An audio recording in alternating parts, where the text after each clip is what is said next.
लोकसभा चुनाव को लेकर बीजेपी पूरी तरह से धरातल पर उतर चुकी है, जिसे लेकर हर विधानसभा में बीजेपी ने चुनावी कार्यालय खोल दिए हैं। मुख्यमंत्री मनोहर लाल ने गुरुग्राम के बीजेपी कार्यालय गुरु कमल में जहां गुरुग्राम विधानसभा के चुनावी कार्यालय का उद्घाटन किया, तो वहीं वर्चुअली 90 विधानसभाओं के चुनावी कार्यालय का भी शुभारंभ किया। इसी दौरान जहां मुख्यमंत्री मनोहर लाल ने कार्यकर्ताओं को चुनावी जीत का मंत्र देते नजर आए, तो वहीं मुख्यमंत्री ने ये भी कहा कि 11 मार्च के बाद कभी भी लोकसभा चुनाव की घोषणा हो सकती है। साथ ही उन्होंने कहा कि 11 मार्च को प्रधानमंत्री नरेंद्र मोदी गुरुग्राम आ सकते हैं, जहां पीएम द्वारका एक्सप्रेसवे का उद्घाटन करेंगे। मुझे 10 तारीख के बाद 11 तारीख के बाद ही लग रहा है, क्योंकि उसका एक संकेत मैं कर रहा हूं। फाइनल सूचना आएगी तो आपको बताऊंगा। संभवतः 11 तारीख को 11 मार्च को प्रधानमंत्री जी स्वयं गुरुग्राम आने वाले हैं।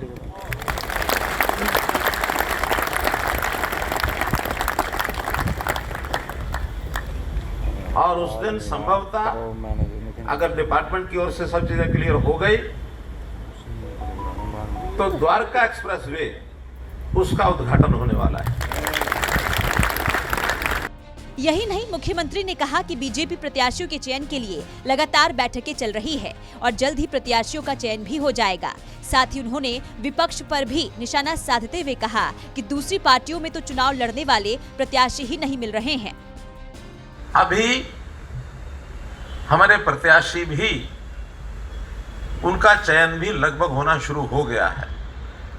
लगभग 2 बैठकें हो गई हैं। लगभग 200 लोकसभाओं का तो एक प्रकार से चर्चा हो चुकी है। घोषणा कब होगी अलग बात है। आने वाले और 3 दिन में 4 दिन में सभी 550 लोकसभा के प्रत्याशियों के चयन की प्रक्रिया केंद्र सरकार, हमारे पार्लियामेंट्री बोर्ड उसको पूरा कर देगा। दूसरे खेमों में तो ऊहापोह चल रही है, इधर से उधर भागदौड़ चल रही है। कुछ लोग अपने यहाँ आ रहे हैं, उनको कई बार हमारे जो ऐसे बंधु जो उनके भी संपर्क में होते हैं, कई खास करके मीडिया के लोग पूछते हैं, अरे भाई आप दौड़ करके भारतीय जनता पार्टी में जा रहे हो, वहां तो 4 लोग पहले बैठे हैं, आपको टिकट तो मिलेगी नहीं। कुछ उनको आगाह करते हैं। वो सामने वाले उत्तर क्या देते हैं कि कांग्रेस में रह करके चुनाव लड़ना पड़ेगा, यहां कम से कम उस मुसीबत से तो बच जाएंगे, यहां लड़ना तो नहीं पड़ेगा।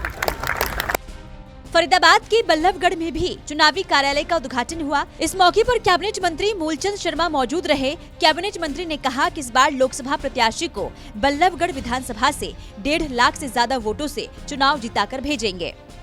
जब लोकसभा का और लोकसभा और विधानसभा दोनों चुनाव साथ साथ हैं, और चुनाव तो लोकसभा का वो ही विधानसभा भी है। पहले लोकसभा के चुनाव को लेकर चलना, आने वाले समय में जब विधानसभा का होगा फिर विधानसभा के कार्यक्रम में लगेंगे। अब हम सब लोकसभा कार्यक्रम में लगे हुए हैं। लोकसभा के चुनाव ऐतिहासिक जीत हो। पिछली बार हमारा जो प्रत्याशी था अपने कृष्णपाल जी, और हम कहेंगे 1 लाख और पार हो, 1 लाख प्लस हो। कार्यालय उद्घाटन के मौके पर करनाल में भी कार्यक्रम का आयोजन किया गया, जिसमें लोकसभा के संयोजक विधायक हरविंद्र कल्याण मौजूद रहे और कार्यकर्ताओं में चुनावी जोश भरते नजर आए। कुल मिलाकर बीजेपी लोकसभा चुनाव को लेकर बड़ी तैयारी में जुटी हुई है और इसलिए बूथ स्तर तक आम जनता के बीच पहुंचने की ये बड़ी कवायद की गई है।